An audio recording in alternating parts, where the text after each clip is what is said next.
Assalamualaikum warahmatullahi wabarakatuh. Nama saya Desta Rezi Anggraini. NIM 20 10 41 12 22. Saya dari Prodi Manajemen Fakultas Ekonomi Universitas Muhammadiyah Jember. Nah, di sini saya akan menjelaskan tentang apa sih Islam itu. Jadi, dulu way of life itu tidak ada, hanya gerakan kemerdekaan. Kemudian dijadikan sebagai way of life. Way of life adalah pedoman hidup atau jalan hidup. Hakikatnya, Islam itu sebagai cara kita di dalam kehidupan. Adapun perbuatan kita dari mulai bangun tidur sampai kita tertidur kembali, itu semua tidak terlepas dari Islam. Definisi Islam mencakup dua hal, yaitu etimologis dan terminologis. Makna kata Islam dari tinjauan etimologi berasal dari kata sin, lam, mem, dibaca salima, yang artinya damai, selamat, dan sejahtera. Islam memiliki arti yang universal. Satu kata bisa berarti banyak. Masdar definitifnya silmun bukan pakai sulasi mujarabnya, tapi pakai sulasi majid. Jika pakai sulasi majid, etimologinya kata salima menjadi aslama, bentuk keduanya aslama. Yuslimun islaman, aslama yuslimun islaman. Kata Islam terbentuk dari kata salima, tapi bentuk sulasi majid. Bedanya salima itu selamat, kalau aslama itu menyelamatkan. Sulasi majid menjadi aktif, maka dari kata aslama akan muncul kata islaman yang berarti menyelamatkan, menundukkan, membuat taat, dan menyejahterakan. Islam dari tinjauan terminologis tinggal dikembangkan saja, tidak perlu dihafalkan. Jadi, Islam itu agama yang diturunkan dari Allah Subhanahu wa Ta'ala lewat perantara malaikat Jibril kepada nabinya. Kita yakini nabi terakhir yaitu Nabi Muhammad.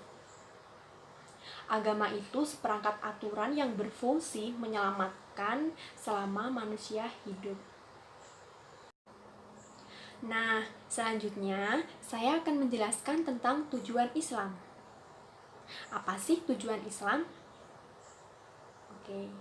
Tujuan Islam secara umum yaitu agar manusia dalam bingkai fitrahnya yang Allah ciptakan baik, maka kembalinya juga baik. Allah menghadirkan kita di sini, nanti kembalinya juga ke Allah. Kita diciptakan dengan tujuan untuk saling berlomba, siapakah di antara kita yang paling baik, siapa yang paling baik amalnya untuk menjadi yang terbaik. Pada intinya, tujuan Islam adalah sebagai aturan-aturan atau batasan untuk selalu berada pada jalan yang benar. Untuk selanjutnya, saya akan membahas fungsi dari Islam. Fungsi dari Islam hampir sama dengan definisinya, yaitu sebagai pedoman hidup supaya manusia tidak terpelanting dari sifat martabat kemanusiaan. Allah ingin menjaga, selain utamanya menyelamatkan, juga sebagai norma agar tidak salah arah dan menjadi terarah. Penjelasan yang selanjutnya yaitu sumber ajaran Islam. Sumber ajaran Islam yang disepakati semua kalangan ada dua. Yang pertama ada Al-Quran, yang kedua ada hadis.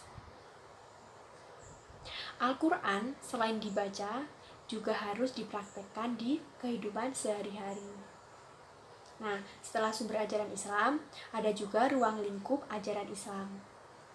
Ruang lingkup ajaran Islam itu sangat luas, mengatur tentang keluarga, ekonomi, bernegara, militer maupun perang, dan juga ilmu pengetahuan. Nah, di sini saya akan menjelaskan tentang karakteristik Islam.